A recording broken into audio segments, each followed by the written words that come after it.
You are listening to the Enormocast. So on each episode, I try to say something ridiculous to keep you listening to and considering the commercials on the Enormocast. For example, I might claim that Adam Ontra once dunked on Karl Malone wearing black diamond stretch font pants and a pair of vintage Air Jordans he found on eBay. Or despite marketing's advice about being inclusive, I'll say something completely esoteric like Black Diamond's headlamps are brighter than 6 cluster winks on a cookie cutter. That's one for you marine biologists. But of course, these are flat-out fabrications, fake news if you will. But what's not a lie is that Black Diamond simply makes and sells great gear to keep you safe, warm, and dry, and feeling as slick as Bootsy Collins' middle finger on your next adventure. You need good gear, and the climbers at Black Diamond make good gear, and they have supported the Enormocast since nearly its inception. So please consider that next time you're about to throw down hard cash for that next prized piece of gear. Black Diamond is a proud supporter of the Enormocast.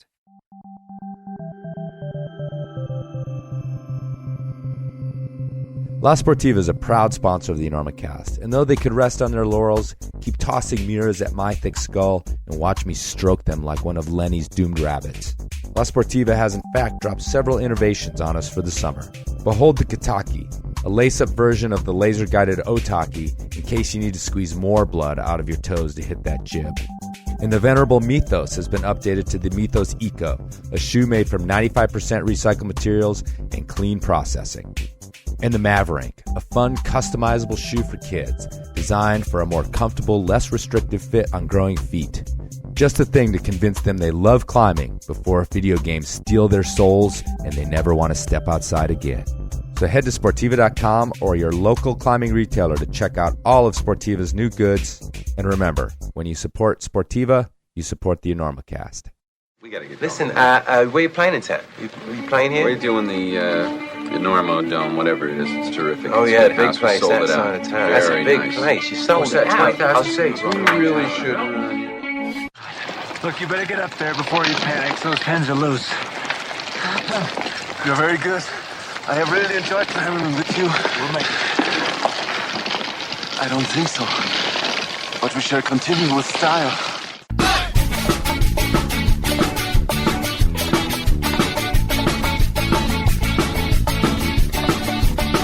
Good weather, bad weather. Now or later, anytime for climbing. Today's show is brought to you by Black Diamond Equipment, with support from Maxim Ropes. And the fine folks at La Sportiva. And don't forget our charter sponsor, Bonfire Coffee. Go to bonfirecoffee.com and enter Enorma at checkout for a discount on great coffee and to support the Enormocast. And now back to the show.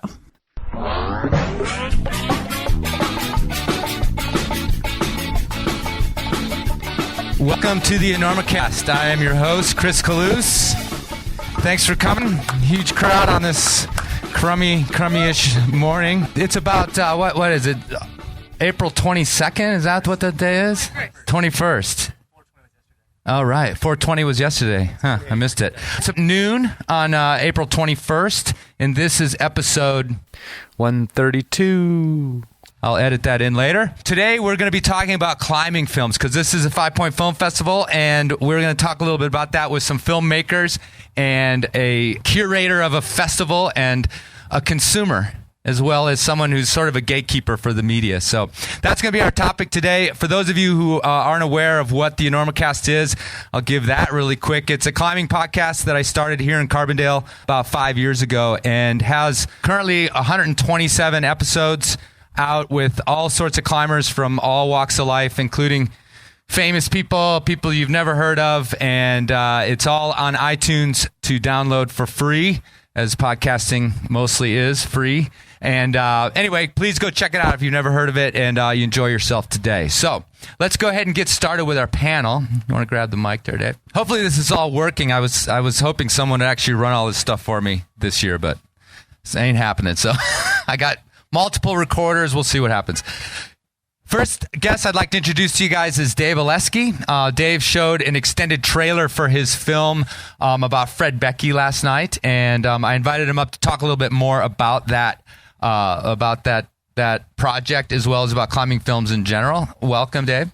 Thank you. It's great to be here at 5-Point. We're super stoked that 5-Point allowed us to to show an extended trailer last night for our upcoming feature. And it's a super cool festival. It's my first time here, and you guys are doing a great job. Next guest down is Eric Becker. He just also put a little film in our 5-Point Film Festival here in Carbondale, and has also got another project happening. So welcome, Eric.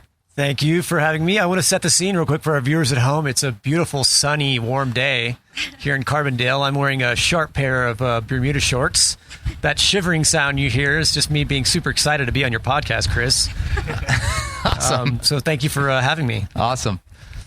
Next one down the line is Aisha Weinold. She is the owner, operator, maven of Ragged Mountain Sports here in town, our recycled gear store, as well as the founder of the No Man's Land Film Festival, a film festival with submissions and films primarily made and starred in by women. So welcome, Aisha. How are you? Hi, thanks for having me again. This is awesome. I'm super psyched to be a part of 5-Point. This is where I was initially inspired to start our film festival and to start No Man's Land. And I love 5-Point, even though it's cold. On the end there is Ben Yardley. Ben works for Big Stone Publishing, which publishes Rock and Ice magazine, and like I said, is a consumer, a young consumer of climbing videos. It was important to me to have someone on there that was like, I imagine, late at night watching climbing videos. Thank you. I was hoping to be on here with something badass, not a fanboy, but I'll take what I can get. Awesome. Thanks for having me, and 5-Point's always great. Honored to have it in my hometown here, so excited to be part of it. Awesome. I'd like to start by talking to each person about their projects. So, Dave, tell us about your film. You put the extended trailer out in our festival yesterday, and it's coming up at Mountain Film and Telluride about Fred Beckey. Do you care about garbage trucks driving by? I love garbage trucks driving by. No, it should be fine. Okay. Yeah, so Dirtbag, The Legend of Fred Beckey is a feature-length film, runs about 90 minutes to the credits, and probably could have run about 10 hours with all the footage we had, and we're super, super excited to finally bringing Fred's story to the mainstream.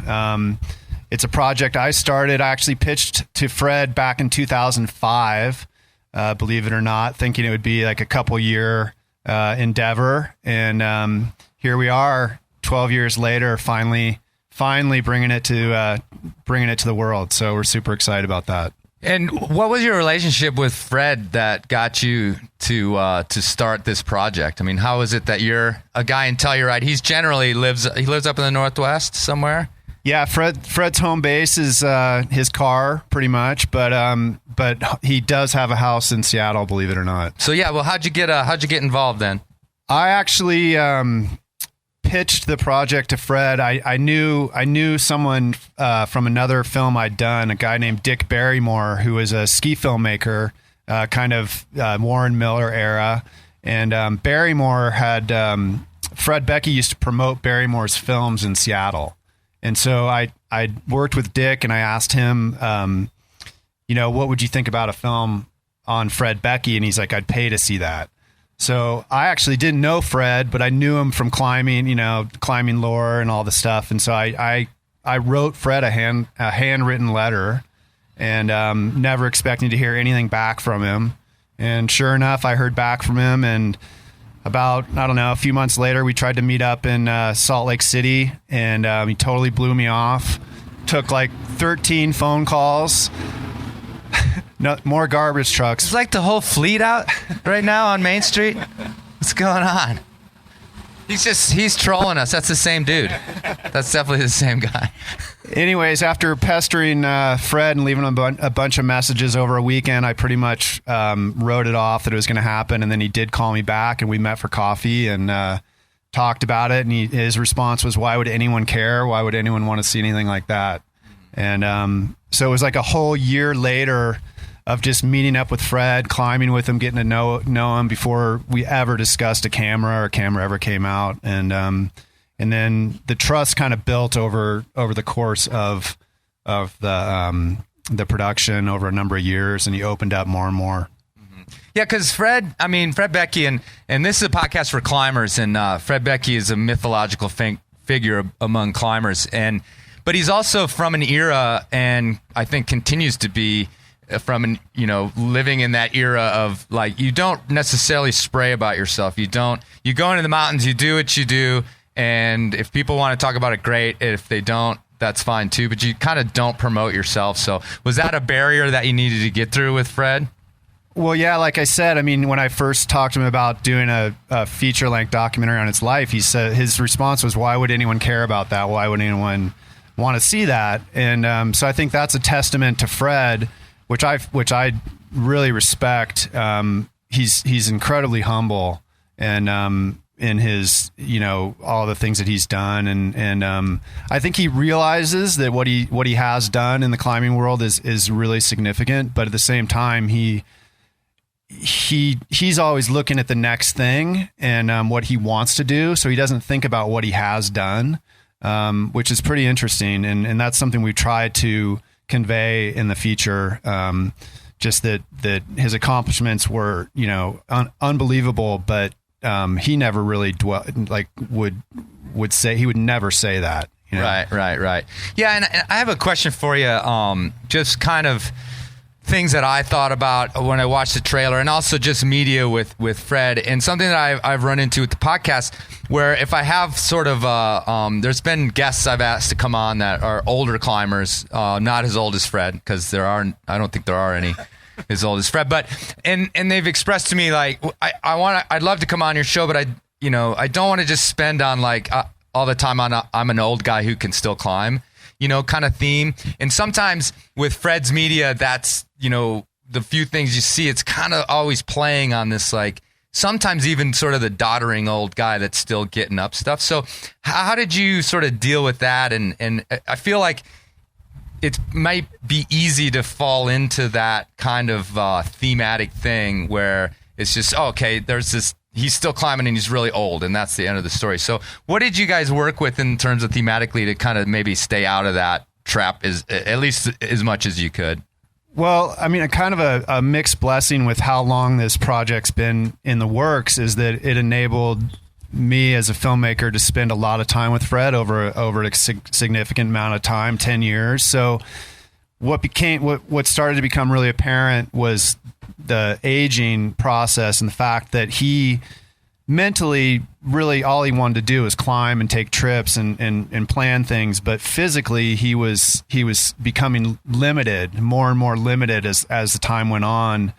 But so that became a theme throughout the film. It's just like, what is it to age? It's something that we all have to face, and I feel it, like I'm not as strong as I used to be or whatever, and so that's something we was kind of that came along that we didn't expect initially, was just the aging process and mentally how that affects somebody, because Fred is notorious for in the later years of his life, like failing on these things. He'll try these things that are way too hard for him, and people that know him always want to encourage him to climb the 5.6, not the 5.10, because he's going to totally fail on the 5.10, but he could have fun on the 5.6.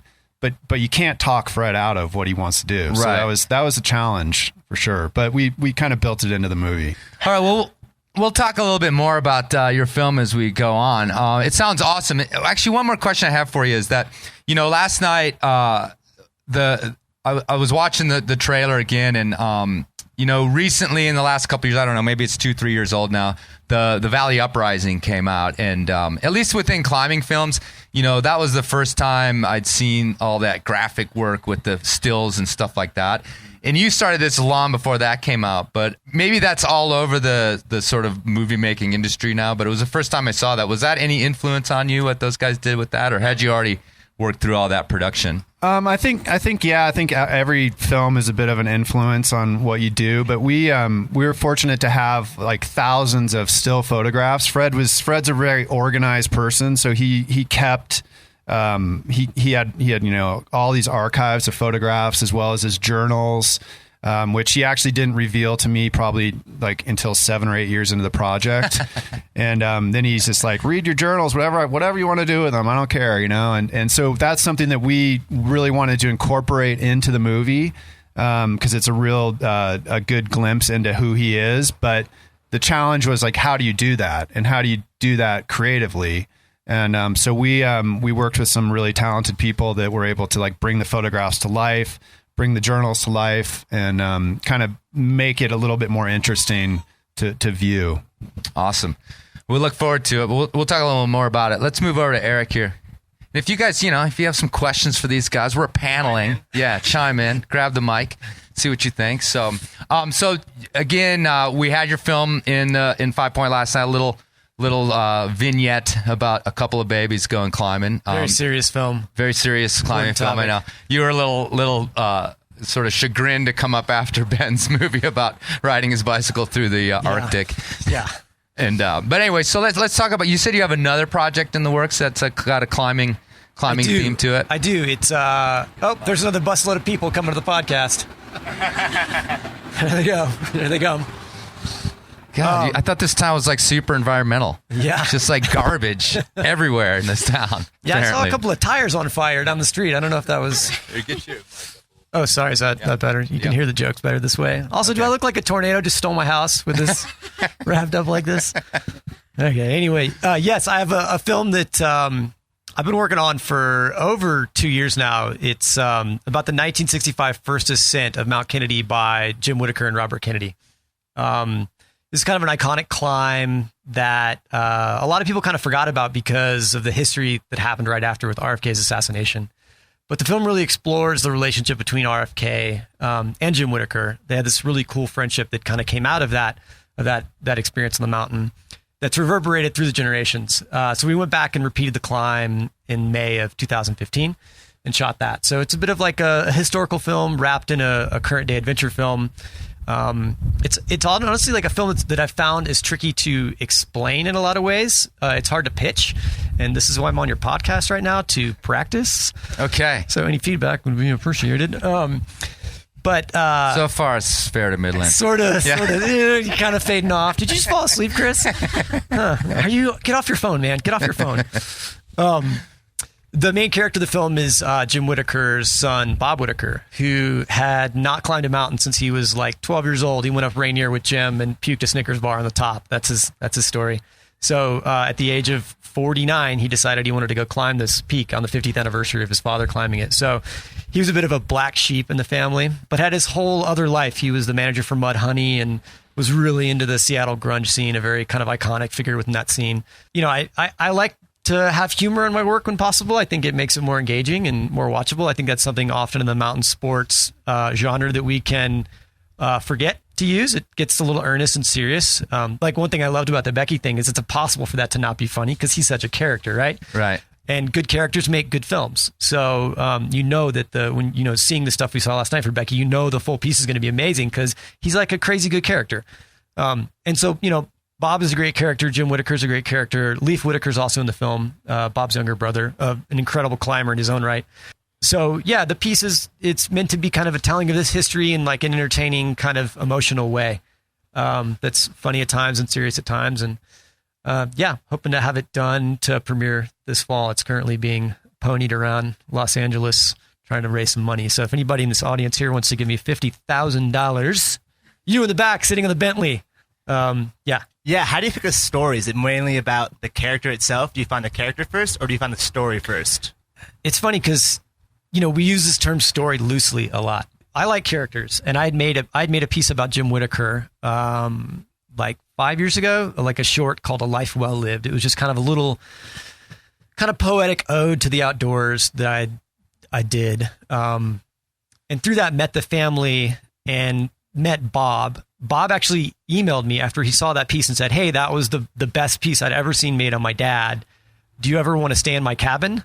And I was like, "Cool, creepy guy. I'm just going to archive that in the Gmail here." Don't tell anywhere where it is. Yeah. So I ended up, Mountain Film on Tour was in Seattle and they were showing that piece. And actually, no, before that happened, I actually was like, you know what, this cabin seems cool. And me and a bunch of buddies went and stayed in his cabin and never met him. It's out in Eastern Washington. But then Mountain Film on Tour was in Seattle and they were playing A Life Will Live. And I invited him, got him tickets to come check it out and met him. And I was like, yo, this dude is hilarious and crazy. I want to be friends with him. And through that, I basically realized he'd be an amazing character. He was really reticent to be in the film. He's like, I don't want this film to be about me. And now he's kind of gets it. Like I've slowly kind of convinced him that he's good at this. How do you do that? Convince someone to like be in that film and portray a story about them? I paid him a lot of money for this. Yeah. That usually works. I plied him with gifts. Edible fruit baskets was a huge thing to get him going. Warm cookies. No, I think it's just like any of these projects that you do as a filmmaker. I'm sure you experience this with Becky too, is like, you have to gain their trust by showing them that you're good at what you do. And that sometimes takes, dealing with the fact that they're not going to trust you at first. Yeah. Do you hold a lot of responsibility on yourself to portray it in a good light? So that's obviously their entire life, their story, and it's like a lot of responsibility. Yeah. Every filmmaker's different. Some people are like, they'll go do like a total murder job on somebody. They don't care. I respect, I have an immense amount of respect for the people that I work with always. I'm kind of a wuss too. I don't want to make anybody look bad because they might get mad at me. But, there's a lot of stuff in this film that's really about the relationship between Jim Whittaker and Bob, which was not perfect. Jim was off climbing mountains when Bob was a kid. And so he didn't see him a lot. So a lot of the story is about the relationship that these kind of high power, famous fathers have with their sons within the genre. So we had to delicately approach that. Jim actually has not seen the cut yet, but Leaf has seen it and Bob has seen what I've got so far, and they think that he's going to get it. And at the end of the day, I think that you can go into that stuff. You can talk about the intricacies of being someone like Jim Whittaker while showing that you're respectful to the character. So is your backup career a therapist? I do a lot of therapy. If anybody wants to stop by my office, it's a van in the parking lot by the rec center. Can I chime in for a second on that too? Like same thing, that question about how do you gain trust with somebody. And I have an immense amount of respect for kind of the elders of our sports and stuff. And, but at the same time, you want to tell the true story. And in my case, Fred is he's this mysterious kind of character that there's a lot of, bad kind of juju about, like he burned a lot of bridges and stuff like that. And so it's a delicate balance. You don't want to throw anyone under the bus, but at the same time, you want to like tell the true story. So it is tough at times to do that. But is Fred going to care either way? He's going to be like, oh, you made a movie. Cool. Bye. Well, same thing. Fred has not seen a cut of the movie, and that's on purpose because we just want to get him to the premiere. And I know that he'll feed off the energy of the crowd. So if any of you guys are in Telluride, we need to like make Fred feel really good about it. I'm going to be there. I cannot wait for this, man. We should film him. We should film his reaction. We should film his reaction. But Eric, I wanted to ask you. I don't know if people know, but Fred and Jim Whittaker obviously grew up in Seattle together. Fred's a few years older than Jim, and there's this sort of.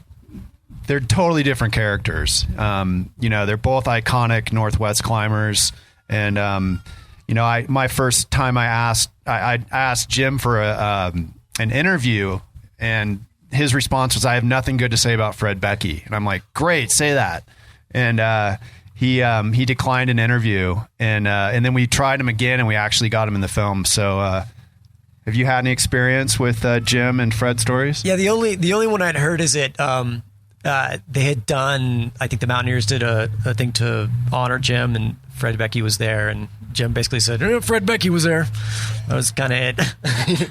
didn't say much more than that, but they are amazingly polar opposites in terms of who they have been represented in the media, and just in terms of profile, like obviously hardcore climbers know Fred Beckey, they know Jim Whittaker, but you start going layers out, and Jim Whittaker is a guy that people really know because he's this guy that the media got behind and promoted. He became, one thing we talk about in the film is like they climb. I'm getting a second blanket here.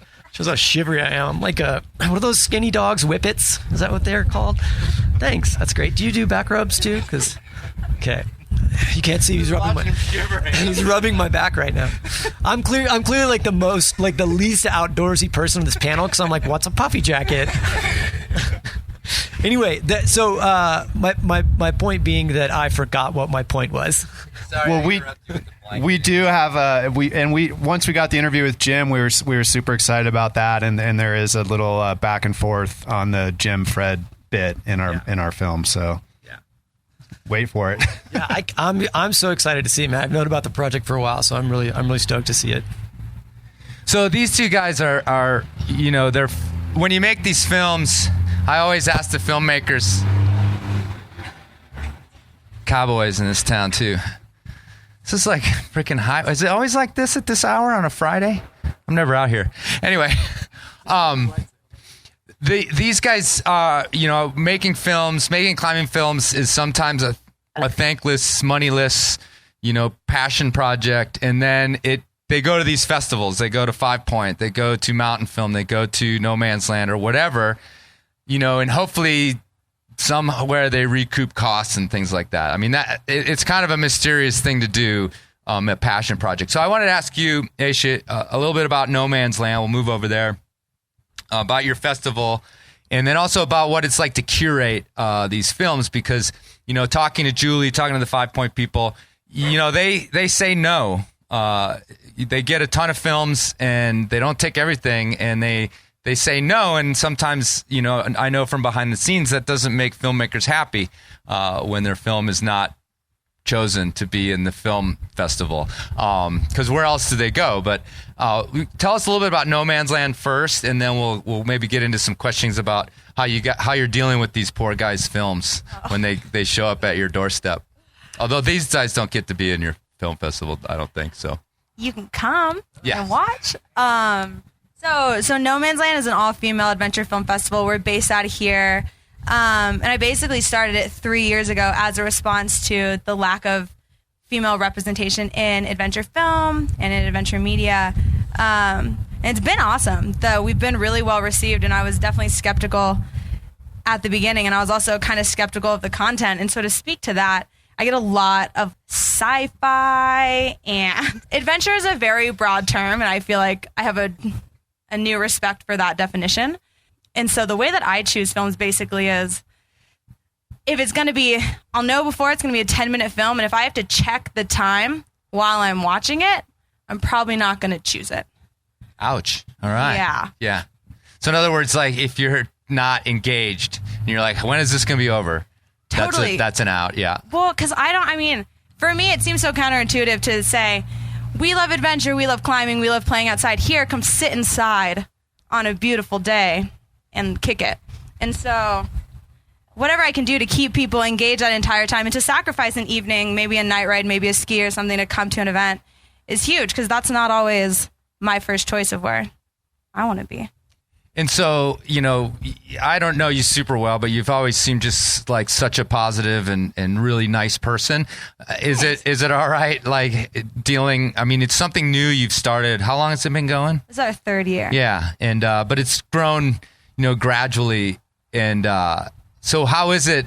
Have you ever had any problems like denying and telling someone that their film isn't coming to No Man's Land?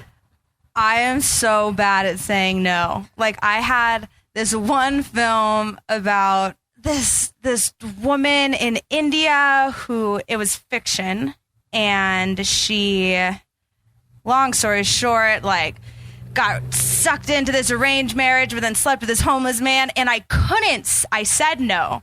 And the guy was so persistent, so I ended up writing all of his subtitles and helping him submit it to other festivals.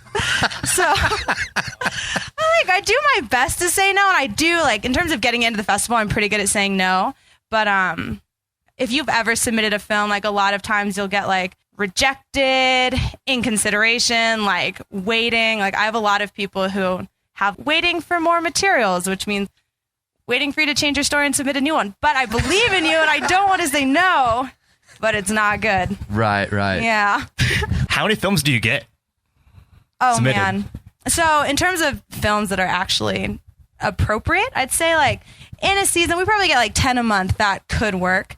But I'd say we get like 40 a month in total. So I guess another 30 that just don't fly. And how many are in the festival each time you're like making a cut? Yeah, so our first year, we've only done single-day festivals for the last couple of years, and that's like 13 films. But this year, we're doing 3 days. So we submitted to a little film festival called Sundance, and we didn't get accepted. And the rejection letter was, we've had an overwhelming number of submissions this year, and this number is like totally cemented in my brain. 13,782 movies were submitted to Sundance. So I don't know how they possibly look at them, but yeah. But we got rejected. So I'm sorry. That's all right, man. Foofy Film Festival. Yeah. This is what you want. Grassroots.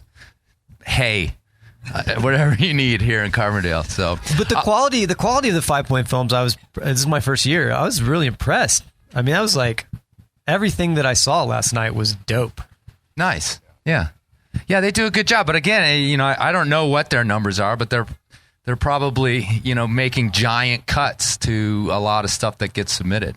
So, one other question, what are, in terms of the No Man's Land Film Festival, gender issue kind of cutoff? What do you got going on with that? Because I've always been curious, because obviously, dudes are working on these films, at least partially, probably, right? Totally, yeah. So it's just a female feature. Okay. Because if we just did female made, we'd have 3 total. Oh, okay. So, but we do have an award for that if you ever make a film that's all women, produced, edited, all of that jazz. So why is that so low? What do you lay that's that to? Good question. Ooh, that's a really good question. And to just keep it light, I think that there's just a lack of example and a lack of female mentors and role models in those positions. So I think that it's been really cool to see it change. So my first year I did the Film Fest, I spent 2 years looking for content and came up with a 3-hour program.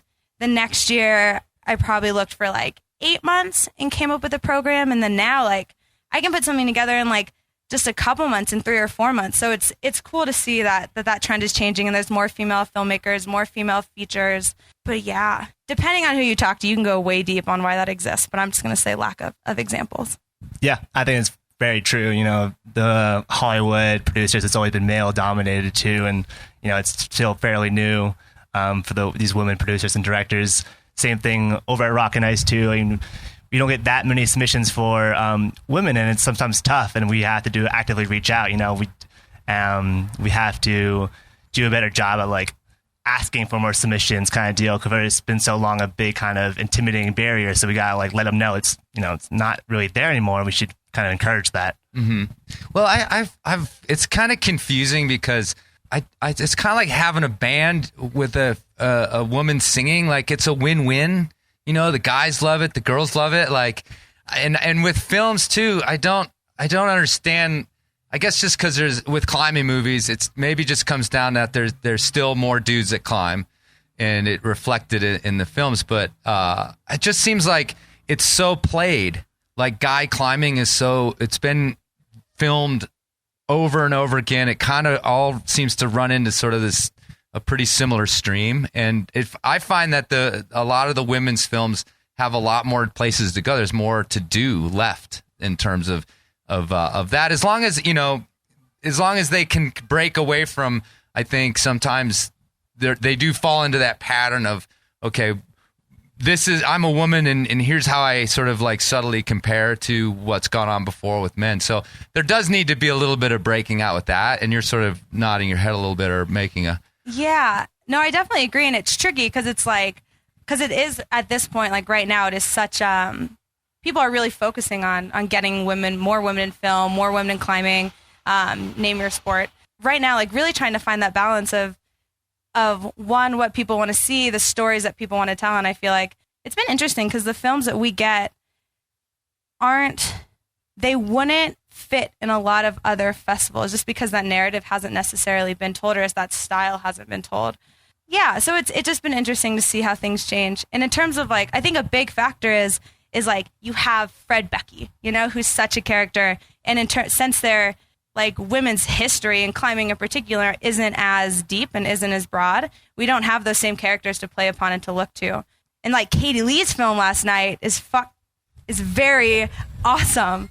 It was amazing. And I think that finding characters like that is so important, and that is what really makes my job possible and makes female filmmakers and, well, really anyone who wants to make a film about a woman makes that possible and makes that easier. But we need more of those. We need a new movie on Kitty Calhoun. Yeah, there's your character. There's your character for sure. So Ben, let's go to you a little bit. Working over there at Big Stone and kind of also curating films, watching things that get submitted for use for you guys on the website and things like that. Talk a little bit about trends, maybe current, maybe old. I have been consuming climbing movies since the DVD days, the Masters of Stone and all that stuff, which still are like these paramount examples of, the like quick narrative and then some rock and roll, or then it turned into techno years later and like dudes climbing, and then little bit of narrative, maybe like a goofy story, and then music with dudes climbing. Like that's pretty much what it was. What's going on now, and what do you sort of see with people trying to break out of that, whether it's women or men or anybody else that are making these films? Yeah, I mean, a little backstory. So I was worked at climbing gym for 5 years in Vermont, and climbing videos were my escape. Like, Vermont climbing is like 2 weeks out of the year, humid as all hell, not fun, into this tiny little gym. And those climbing videos would be my escape, and I'd be so stoked on those. So, I mean, I come out here, and now I'm working for Rock and Ice and working these brands to help publish these videos and that sort of stuff. And it's really cool to see, they're genuinely trying to make a good video that consumers will actually like, because the more they like it, the more it'll be shared, the more views they'll get. But it's such a tough time these days with consumer trends, with how 60% of people will stop a video after 1 minute online. So it's how do you keep them engaged and make it optimal for both the storytelling angle and also the actual views itself. So I get a lot of videos from brands, and a lot of it's just like quick shots here, there of the product, more shots of the actual person climbing. And it doesn't really tell the story that I grew up really, really enjoying, whether it be like King Lions or something like that, where it took its time, developed a character. And there's this weird balance now where it's just like you need to maximize those 1 minute of airtime, and it's impossible to fit a full story in there. So that too, and it's also like everything's so immediate these days. Like, when everyone sends a certain kind of climb. And I really enjoyed back in the day when I could see a climb in a big movie I'd never even seen before. Now it's on everyone's Instagram page, and where all right, I saw a 15-second clip of them sending, and now I see this bigger video with that clip in it, but I've already seen it before. So it takes away from kind of like the shock and awe almost. And I think everyone's patience is so much smaller, so it takes away from the bigger impact of films that you used to have on me, kind of deal. Mm-hmm. So what are you looking for as a curator when you're deciding what to post? And think about maybe you're explaining to a young filmmaker who wants to get their stuff seen. Yeah, I think story is crucial for me. Whether it be, it can still be done in a 3-minute to 6-minute video. Something that explains the process of the climb itself, what the climb means to the climber. It has to be raw and authentic as well. I think that's really big. And involve a character too, which is big. I love a lot of the David Graham videos, and I'm a big boulder and sport climber myself. So he's always been kind of an idol, and he's definitely a character, and he's has a lot to say. And one of my favorite bouldering videos that are short is Bridge to Ashes, or by Bearcam, and it just kind of highlights his entire journey, the valleys of getting injured, and then making a slight progress, and talking about the micro improvements of a 3 year long project.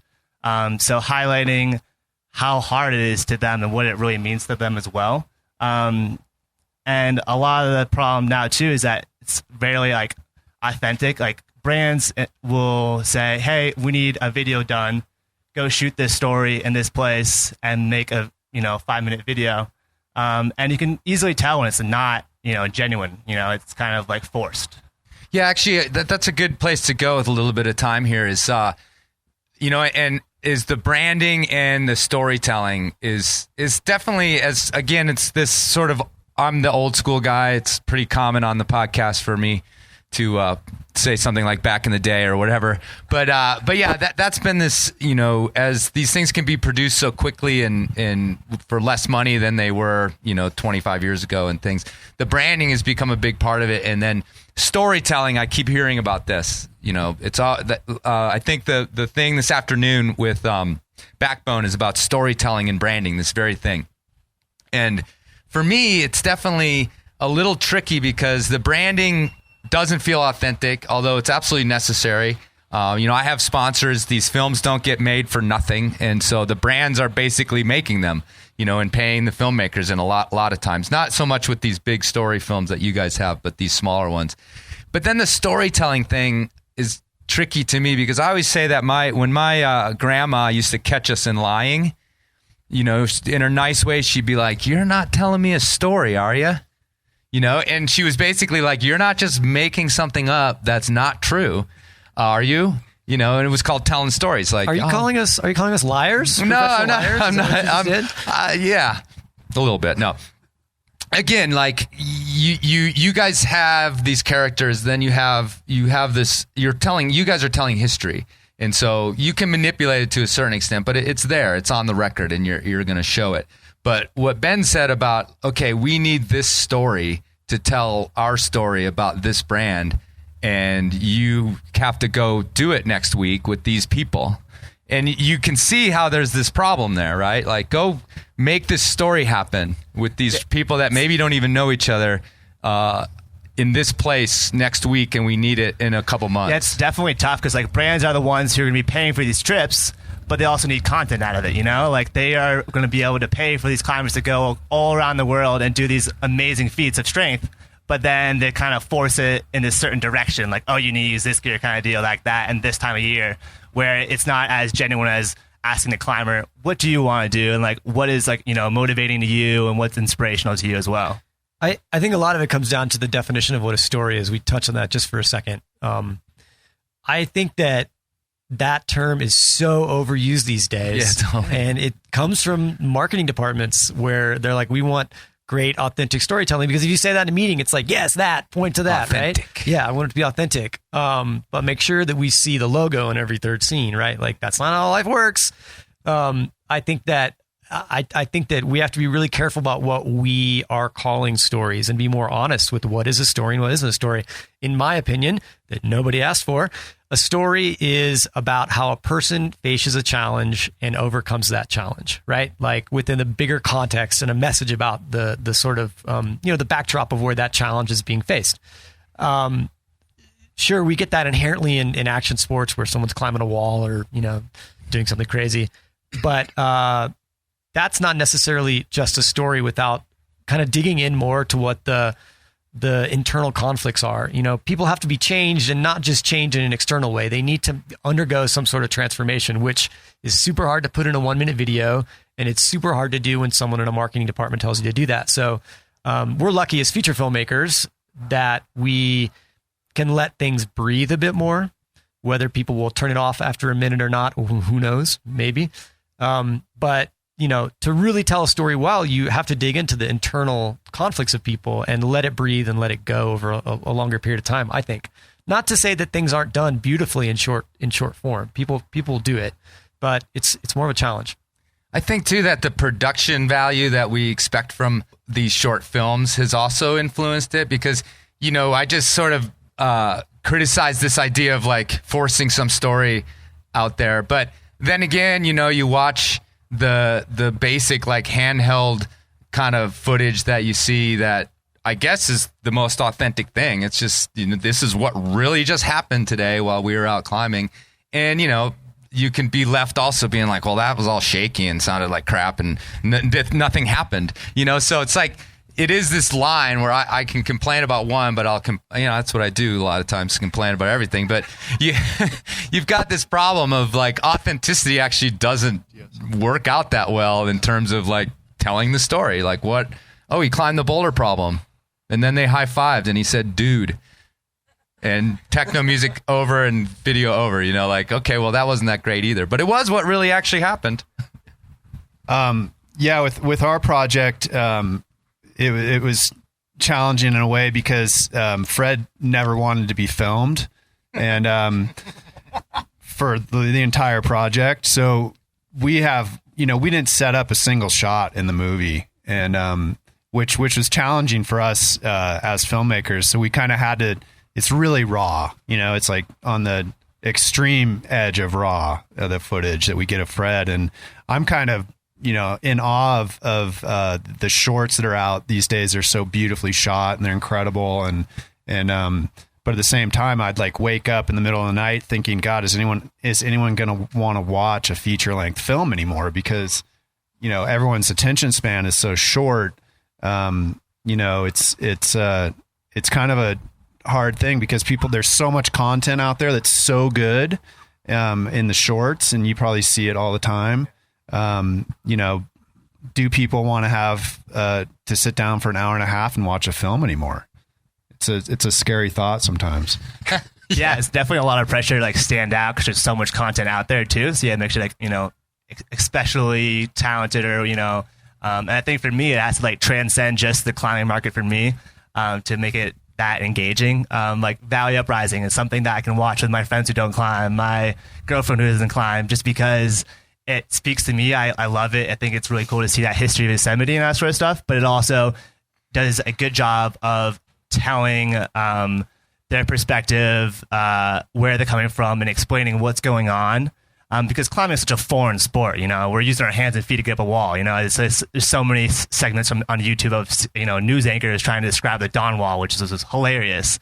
But for a video to both transcend the climb market and also captivate that market but still be core, I think that's exceptional, and it's really cool to see that happening with both Meru and Valley Uprising.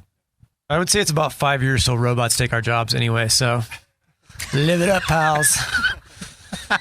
Robot filmmakers? Yeah, it's totally gonna. There's gonna be an algorithm that's gonna make a climbing film, right? That's perfect. That's just the perfect film from your 360 helmet eyeball cam, and then just spits it out for you. It's gonna be like the Lady Gaga of climbing films, like the perfect song.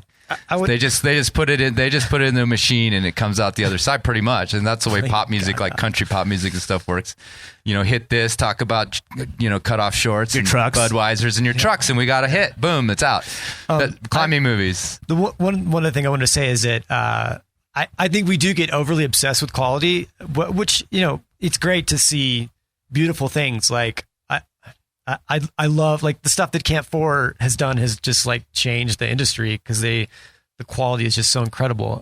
But I will say that I think filmmakers can get a little obsessed with that and they can forget about the story. You think about, traditional documentaries that kind of look like garbage, but you still watch them because they're great. Like the first Gasland that Josh Fox did, like, sorry, Josh, if you're listening, which you're not, that film looked really bad, but it was incredible. I mean, it was this crazy story that he told. So, and I think about the film last night of the Ben who rode his bike. That was this is the first film he's made. So quality wise, actually, that was pretty impressive. But was that the most gorgeous film that we saw last night? No, but was the story compelling? It was incredible. Like that was one of my favorite things last night. So I think we often do as filmmakers, when we're starting out, we forget about how important it is to have a good story with real stakes and real change. Yeah. I mean, for me, one of my favorite films of all time is The Road to Caracol.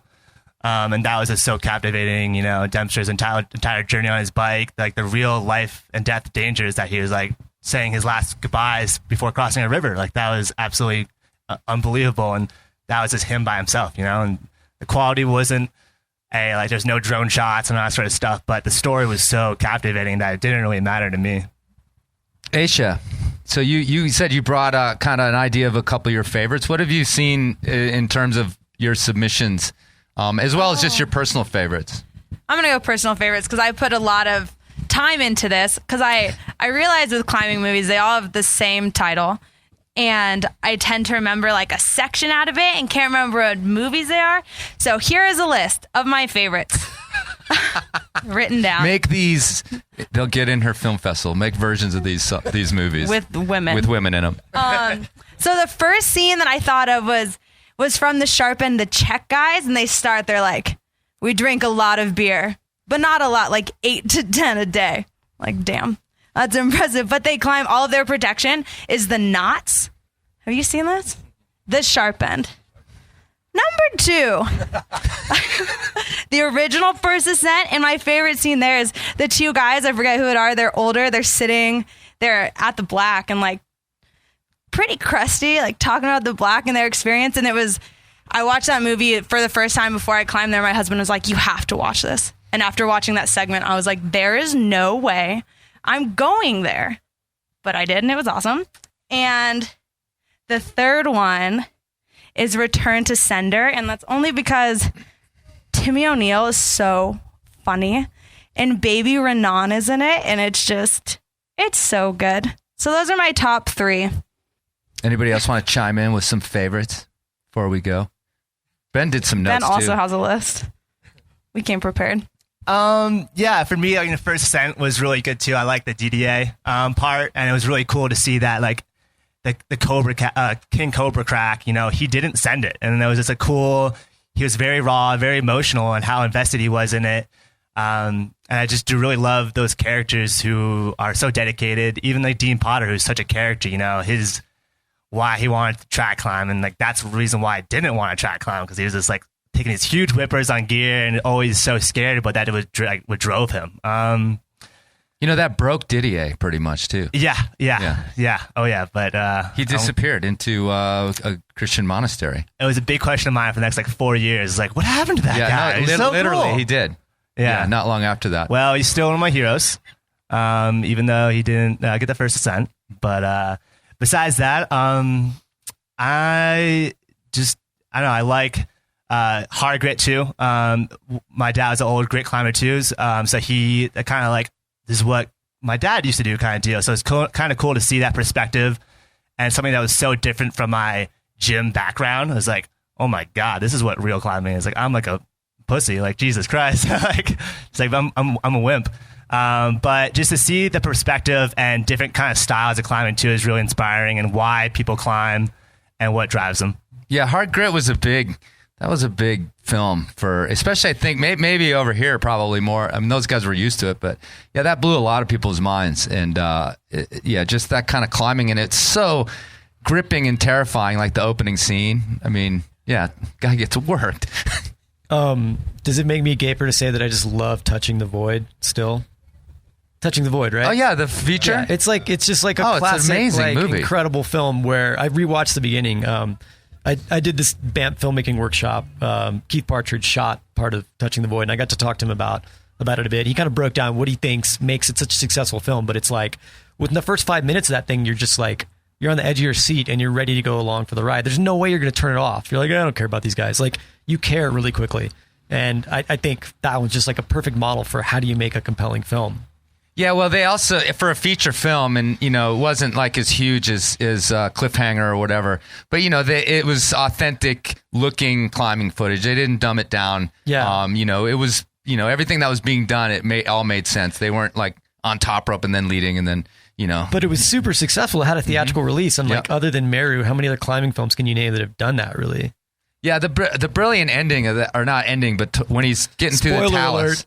Oh, come on. This is a climbing podcast. If my listeners don't know about Touching the Void, then I don't know what they've been doing with their time. Yeah, but my mom might listen. She hasn't seen it. All right. Yeah. But when he's wandering through the talus, the way they filmed that, I remember physically getting sick in the theater, because it was, they really captured this idea of his disorientation. I think good film should make you want to puke. That's what I say. I agree. Actually, Touching the Void was on my list. I admittedly am pretty lame and don't watch a ton of climbing movies, especially the like kind of shorter ones. But another one that I thought was really good as far as like recreation, like honest recreation, was the North Face, which was the Eiger, the old North classic, Face, the Eiger. Yeah, that was honest, kind of cool filmmaking to recreate, and often recreations don't look good, but that one was sort of on par, I think, with Touching the Void. Right. For me, like, if you want to go to like what we call climbing porn, we've talked about that on the show before, but the just rock and climbing footage is that really was it's amazing to me. It was the Seco Block film with Clem Loscott with the 2 smoking barrels. You know, that thing, I think, blew everybody's mind, that Deepwater soloing film, I remember. The other thing I wandered back to a while ago, and they're on YouTube, is the John Long How to Rock Climb videos. You guys, a couple of folks are old enough to remember those. They're on YouTube. Go back and watch those films. They were VCR or VHS sold films, and it's like John Long, like so classic. They put comedy bits, these like super lame, but so lame they're funny comedy bits between the lessons. And then even the lessons, you know, what we consider safe now. And this was like a how to rock climb in there. You're looking at their anchors. You're like, oh my God, like that looks terrifying. But anyway, go back and check those out on YouTube. They're totally awesome. No, not really. I was just going to say, like, you know, as far as short climbing videos go, I don't really like just montages of descending. You know, it's just so hard to comprehend how hard it is, because even watching like Nala's like new 30-minute video about his V17 and all that sort of stuff, it was like the last send footage is like, dude, that looks like a V5. Like he just like so controlled, is so strong on it. But then you see his like, you know, 68 sessions on it kind of beforehand. And for me too, it's like I like the training porn even more than climbing porn, because I know it's kinky. Yeah, no, but it's like more relatable. It's like, oh, like that's in my gym. I can like see how that's like so hard. Right. But when a climbing video, when it's just no fall, is just watching them climb, it's like I don't know what's going on right now. Like it just seems like it's more just like, look how strong I am. Right. So it's training porn videos too, I guess. Huh? It's literally. Awesome. All right, well, let's kind of wrap this up. Tell us again about where we're going to see this Beckey movie. So Dirtbag, The Legend of Fred Beckey will premiere at Telluride Mountain Film Memorial Day weekend. So hopefully we'll see some of you guys there, and we're super stoked. Fred will be in Telluride. He's apparently the oldest ever attendant of the Mountain Film Festival. He's 94. Norman Vaughn was there 10 years ago. He was 92. So Fred broke the record. We'll break the record. All right. And real quick before you pass that on, with a movie like that, you're going to have its premiere, then it possibly goes to other festivals. What's usually the timeline in terms of when someone can get online and pay to see it, or it goes somewhere else? Do you have any idea when like your general public out there in Pennsylvania or somebody can get a chance to see a film like that? I have no idea. Actually, it's a total great unknown. It's going to go. The next festival is the Seattle International Film Festival the following week, and then it's just kind of see how it's received at these festivals. We're still waiting on a couple other big ones, and then we'll hopefully do the mountain film kind of big circuit with Banff and some of the European ones, and we'll see what happens. It's a total gamble. You have no idea if it's going to get picked up for distribution or what's going to happen. So hopefully it will, and it'll be out mainstream, and we'll just we'll see what happens. How much emotion is like attached to the success of it? Like how many like copies are sold and that sort of stuff? Like is it something kind of just like let it go and like, all right, this is what it is. 12 years of my life. Yeah, like here you go. It's been so long. I can give DVDs away for Christmas for the next 20 years. I think you get pretty used to rejection being a filmmaker, and it's just anything that positive that happens is just a huge bonus. So, you know, we're I don't know. There's a lot of, you just want to get it out to the world and have as many people as possible see it. But you can't get too caught up, I don't think, in what's going to happen, because it's just something you can't control.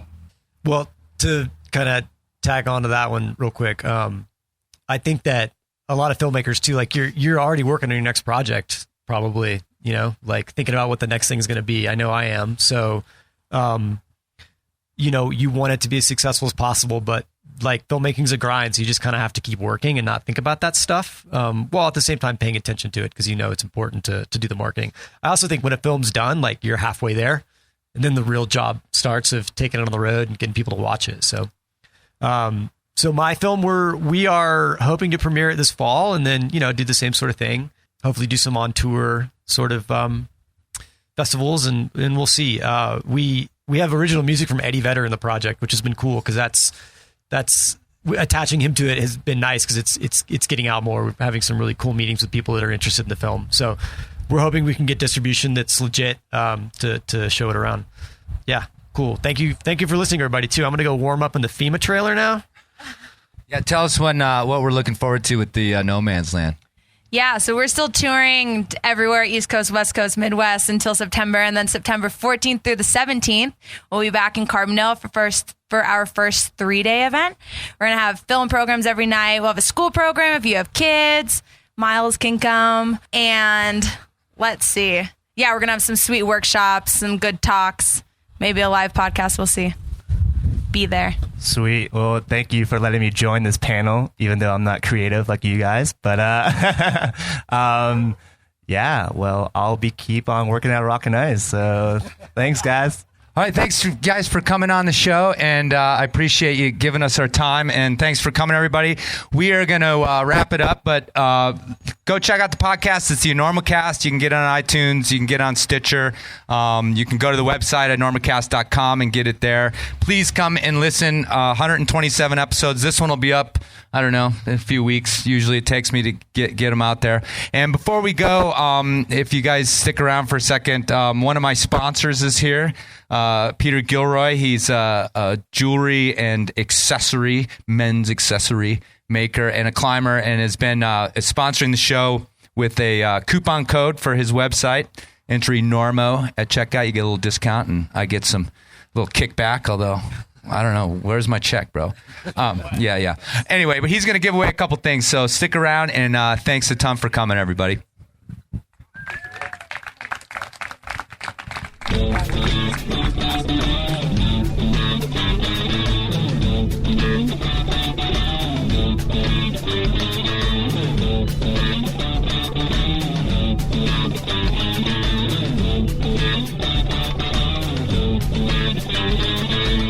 I'll tell you what we're going to have to do. Well, Jazz Odyssey. We're not about to do a free-form jazz exploration in front of a festival crowd.